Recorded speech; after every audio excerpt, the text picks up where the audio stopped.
Have you ever seen a mother treat her own daughter like she was invisible at every family gathering for decades? Not because of a fight, but because the daughter's teaching career wasn't prestigious enough to show off to guests. 5 days before Thanksgiving, my daughter called with a simple message. Your granddaughter is bringing her wealthy boyfriend to meet the family. She doesn't want you there. Your blue-collar teaching job would embarrass her. I said, I understand, and hung up.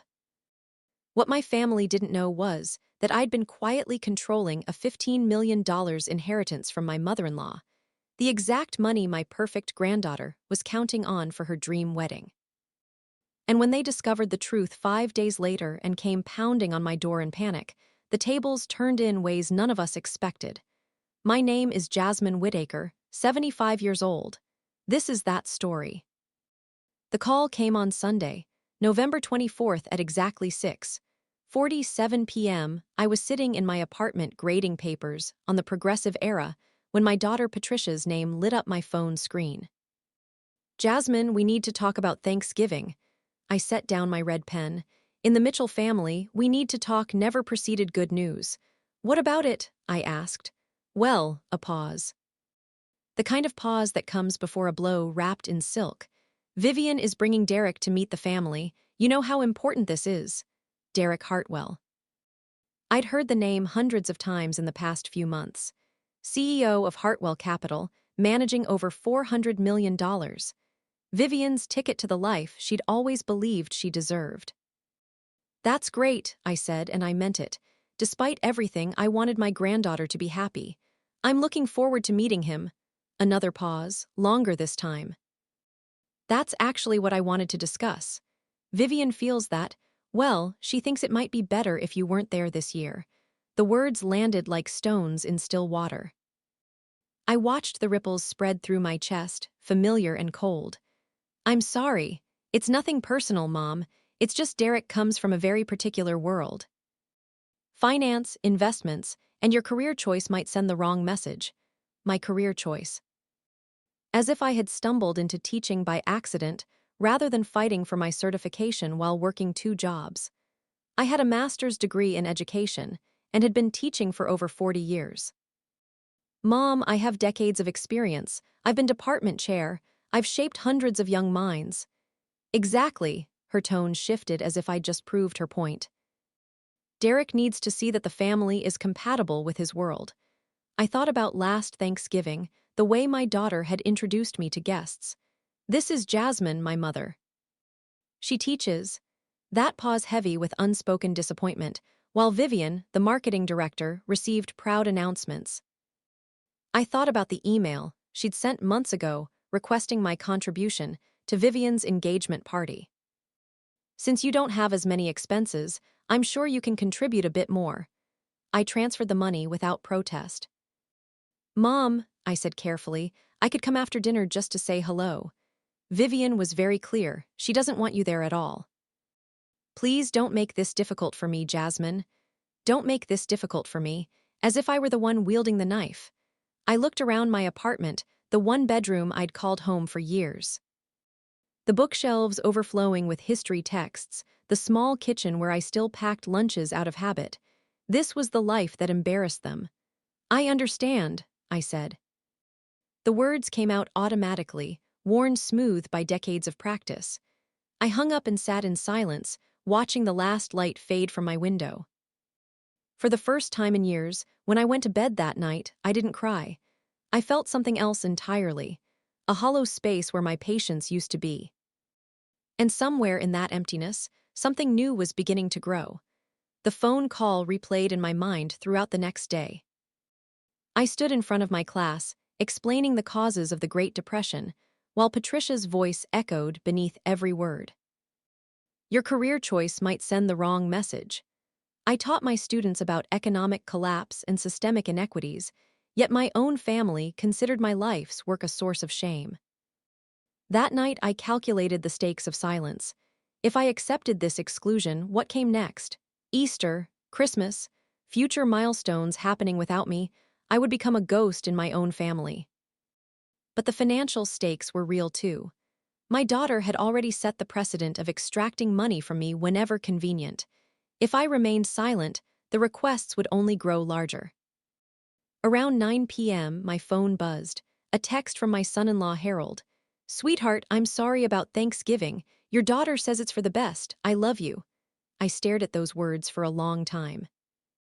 Harold had never once stood up for me, but he always said he loved me, as if love without action meant anything at all.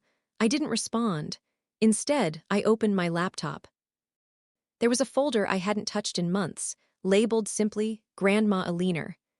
Inside was an email from Margaret Caldwell, attorney at law. My mother-in-law Aliner had died 2 years ago at 85. She was the only person in my family who had truly seen me. When I got my first teaching job, she had taken me to dinner and told me she was proud. When I confided my frustrations about feeling invisible, she had taken my hand and said, "Jasmine, you're not invisible. You're just surrounded by people who have forgotten how to see." I hadn't understood what she'd done for me until after she was gone. I clicked on Margaret's email. The Aliner Mitchell Irrevocable Trust currently holds assets valued at over $15 million. As sole trustee, you have full discretionary authority. Vivian was the sole beneficiary. I was the sole trustee, the person who controlled when, how, and whether that money ever reached her hands.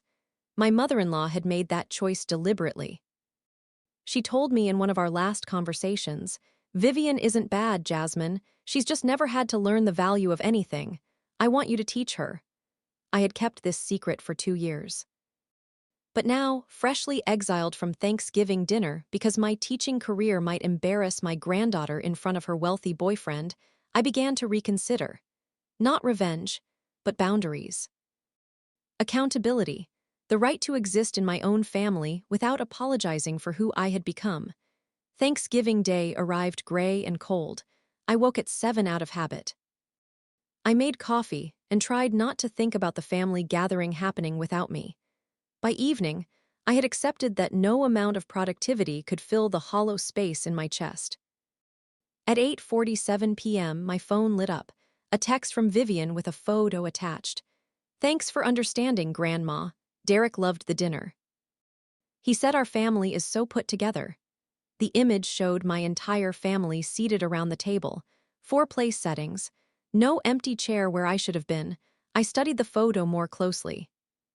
My daughter was wearing the pearl earrings I had given her years ago, and there in the background was Aliner's silver tea service, the one she had promised me.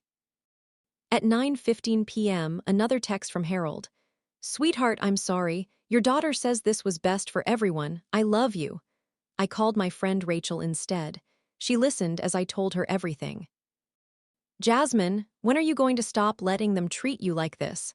I opened the folder again that night. For the first time in 2 years, I was ready to stop pretending this choice didn't exist. My mother-in-law had given me a key. The question was whether I was finally willing to use it. Friday morning, I called Margaret Caldwell. We met at 2 p.m. She reviewed the trust documents with me.